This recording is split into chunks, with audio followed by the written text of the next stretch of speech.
1. Let's say you've started a new job or school. If you want someone in the office or class to like you, just ask them to explain something to you. It doesn't matter if you know the answer or not. This will improve the other person's overall attitude towards you and earn you some extra brownie points. 2. Never start your request with the words, "Could you?"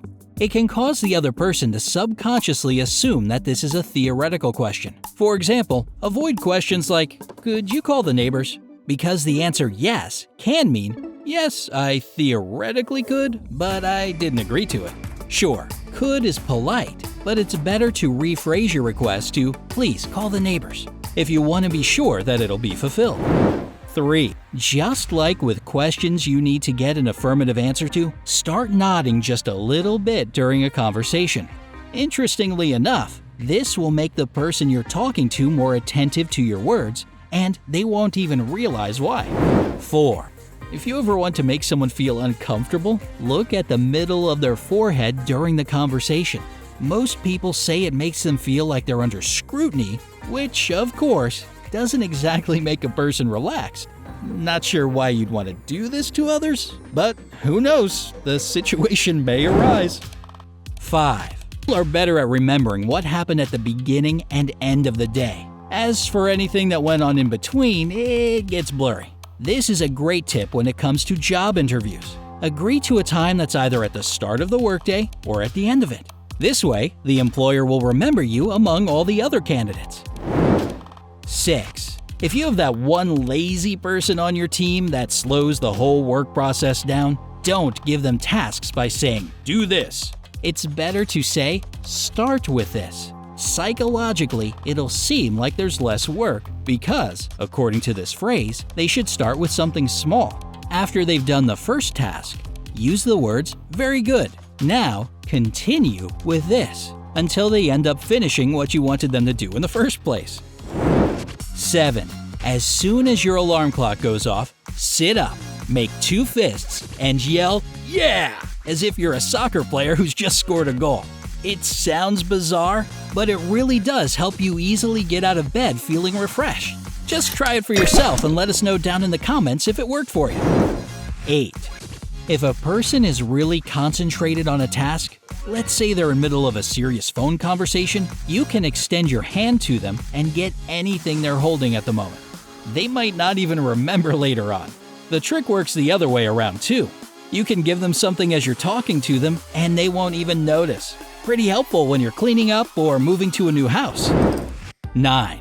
If a person tries to pull you into an argument or some kind of drama, say something nice to them. The old kill them with kindness trick really does stop them in their tracks. Another technique is to keep your calm and remain silent. There's nothing more irritating than being ignored. However, if you're trying to avoid an argument with your friend or partner, try to put yourself in their shoes. This can help you understand if there's some point in their objections that you're missing. 10. If you didn't get a good night's sleep, tell yourself that you did. I know it sounds like nonsense, but it does work 100% if you say it with meaning. Scientists from Colorado College published a study in the Journal of Experimental Psychology in which they found that if you genuinely believe that you're well rested, even if you're not, your brain does function better. 11. If someone is staring at you in the subway, happens all too often, right? Just look at their shoes. Don't give up. Keep gazing. It'll drive them crazy. 12. If someone you're talking to is trying to avoid answering a question, just make a pause in the conversation while still keeping eye contact. They'll feel uncomfortable and, thus, will keep talking. Chances are they'll give you more details about the issue you're interested in. They may even start telling you the truth, if they were lying, since they'll believe that your silence and your look are signs that you already know the real facts. 13. If you want somebody to do something for you, casually say how they probably wouldn't even be able to do it. Most people will try really hard to prove someone wrong when it comes to doubting their capabilities. You can also make a small or unusual request before getting down to the main issue. In this case, you'll establish a connection with the person, so they probably won't have the heart to turn you down afterwards. 14. If you're always worried whether or not you locked the door or turned your iron off, just say some absolutely absurd phrase when you're doing these things. The phrase could be different every single day. For example, you say green rabbit and turn the iron off, or oppressive crab and lock the door. The next time you start doubting whether or not you did something, you'll remember saying this weird phrase and it'll calm you down. 15. If someone has done something wrong, but you don't want to sound too accusing, change the way you construct your sentences. For example, instead of saying, "You didn't close the window before you left," you can say, "The window was left open all night."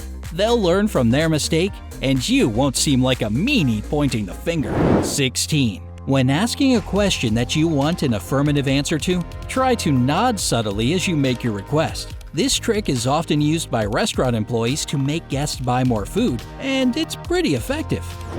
17. Here's a good one for negotiations. If you like a person's offer in general, but would like to get better conditions, prepare to be a little bit disappointed. This method can work like magic with a high price or a low salary. 18. If you seem really worried each time you see someone you know, in the end, this person will also start feeling worried every time they see you. So do with that information what you will. 19. If you have to speak in public, don't forget to take a bottle of water with you. First of all, you'll need it since your nerves will make your mouth feel like the Sahara Desert. Plus, you can take a pause to sip some water in order to remember a part of your speech that slipped your mind. The audience will never know. And if you feel too anxious to speak in front of a large crowd, admit this fact to the audience right away. It lightens the mood, calms your nerves, and it makes your listeners feel more sympathetic since most of them can probably relate.